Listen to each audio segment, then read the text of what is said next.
that I had a lot of, and I mean a lot, of old black and white movies that were fantastic.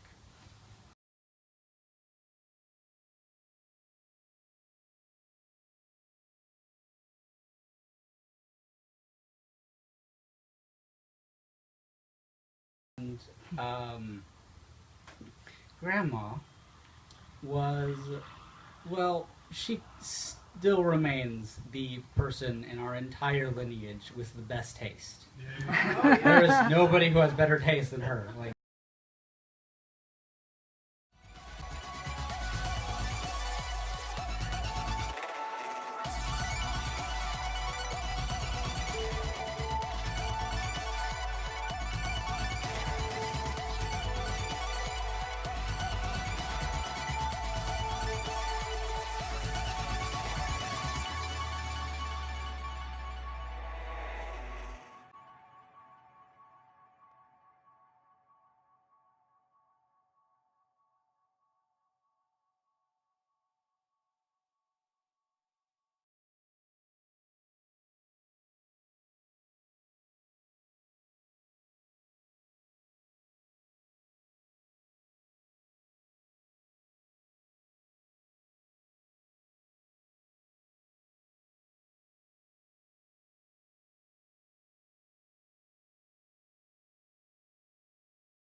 just thank you, Grandma, for being such a wonderful person and for talking with me about all these things.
Before, but the pavement always stayed beneath my feet before.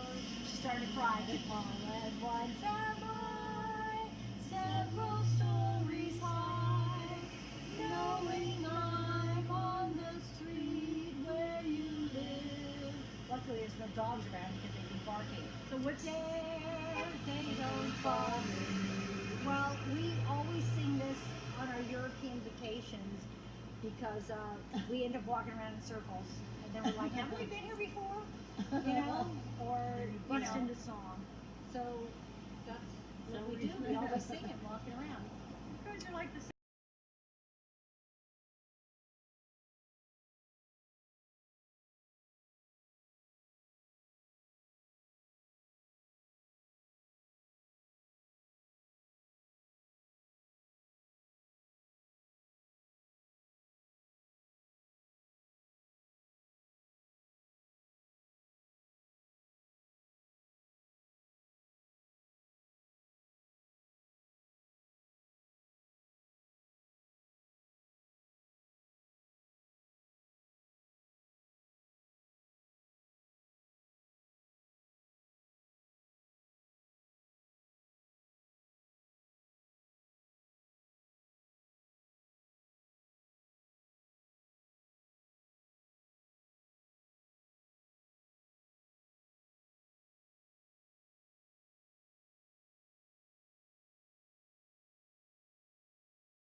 Get out of your working clothes and get used to that funky groove. Feel the familiar feel that your mind, soul, and body move. Just like changing times mix the old with the new.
And Rincon Hill was just a grassy little mountaintop where something like 2,000 people came down, stood up on that hill to watch the massacre take place there on July 4th and 5th. And consequently, the police tried to get them off the hill, and these are not strikers. These are just people, working people from the city. Just start picking up rocks and stones and throwing them at the cops. And the cops figured the only way to get them off was to burn them off. And they set all the grass on fire, smoked the people out, and eventually got them off the hill. So that is now the first leg of the Bay Bridge, as you can see it. Well, I'd just like to say that I appreciate that the fight that happened here, and I think in San Francisco, we do have a really good city. It has its faults, but a lot of the reasons why it is a good place to live is because of this battle, this history that people shouldn't forget. I'm in a union. I have a good, health plan. I've got all these things, and I wouldn't have had any of that if you guys hadn't put yourself on the line in 1934. And thank you. That's the way we feel, that somebody in our way of life put themselves on the line. And I always think of the woman up in Massachusetts and that part of the country who came out in the middle of the winter time protesting the 12-hour day in them jute mills that they worked in, and he said, we want a union. And we don't want a union that's going to abuse us. We want a good, clean, legitimate, honest union to take care of our needs. And they came out in 4 feet of snow and marched along picket lines. Cops came in and clubbed them and beat them and so on. So when we think about conditions and the things we got today, we have to always think that, or always remember that years ago, somebody else came along and they got their head battered in. And this is the way our life is going to be. And if we don't do it now, if we don't hang together, stick in there together, we're going to go back to conditions that are going to be worse than that they fought to get out of. And that's why I say, hang in there, let's give it our best shot, because we're going to make it better, not for our children only, but for the children's children, the children's children, and so on. And maybe one day we may have a damn good, peaceful, wonderful world to live in. I became an activist on workers' rights, and that was the beginning of my activism. And then when the AIDS pandemic began in the early 80s, I felt that as a lesbian, my community was dying and I needed to do something. And that's when I got involved in being an AIDS activist and did many demonstrations and patient advocate, and also talked in front of OSHA about discrimination within my facility of healthcare workers not wanting to take care of AIDS patients. Well, when Peggy told me what had happened to her, I was devastated, as anyone would be that knows her. And the irony of it, that the person most responsible for making a bureaucratic institution sort of actually look at what was going on and respond to it, which is the hardest thing to make an institution do. On this committee helping to develop AIDS brochures. And with the help of the International Union, we were able to publish them, and we are now in our 5th edition. We educate shop stewards so that they can better represent the healthcare workers in the union against needle sticks, about health and care safety committees, and to keep them better educated. AIDS is the #1 epidemic. I think everyone realizes that. And I think that the international and the local union have joined together, and we've created very positive things.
Tom is walking Mama down there. Tom is taking Mom's ashes. Tom is taking Mom's ashes. You guys see him down there? You better be careful, Karen. You We better don't be want to careful. be downwind here. Yeah, no downwind. Okay. Love you, Mom. Here we go.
Get up, stand up for your rights. Listen, get up, stand up. Don't give up the fight.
Now let's see, where's your mom? Mom, hey, can I get your attention over here, Mom? Okay, Mom, do you remember that? Do you remember that boyfriend that I had that you couldn't stand, Gary? You guys are gonna find this. You're gonna find this hard to believe. I dated a Republican. Whoa! He was a really nice guy, but he was a Rush Limbaugh fan. Oh. So one night, Mom's in New York, and we took her out to a fancy restaurant, and he was a little bit of a ball buster, and we started a conversation about how if you wanted to change things in politics, you should like run for office, and that demonstrating was not going to get you anywhere. So do you think that went over well with her? She jumped up in this fancy restaurant and told him to go fuck himself. And needless to say, I ended up breaking up with him. You know, and that was one thing. And another funny thing I like to tell people when I describe Mom is I was living in New York, and I get an envelope, a letter from Mom, and it's a clipping from, I think, the newspaper here, San Francisco Chronicle or something, and it's Mom with her friends chained to the outside of City Hall. Yeah! Now, not too many people in New Jersey, where I live now, can say that how many times their mom was arrested and be proud of it and get this thing in the, you know, clipping from a newspaper. And I just have to say, thank you, Mom. I'm so proud of you. Yeah.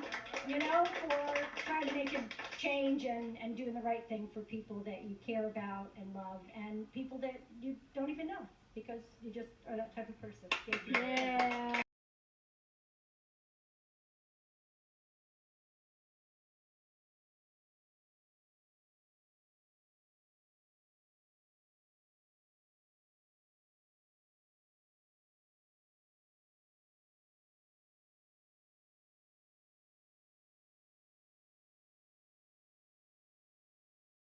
Are you having fun?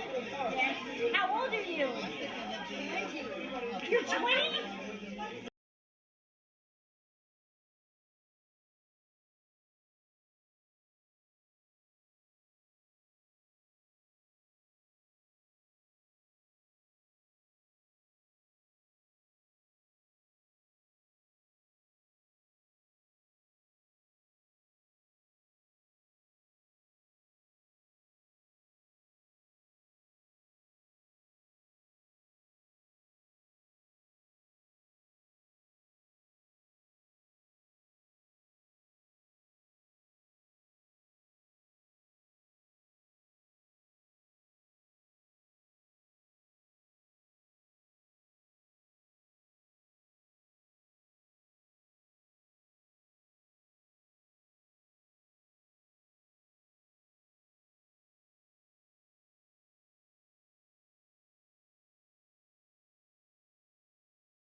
From where I stand, the sun is shining all over the place.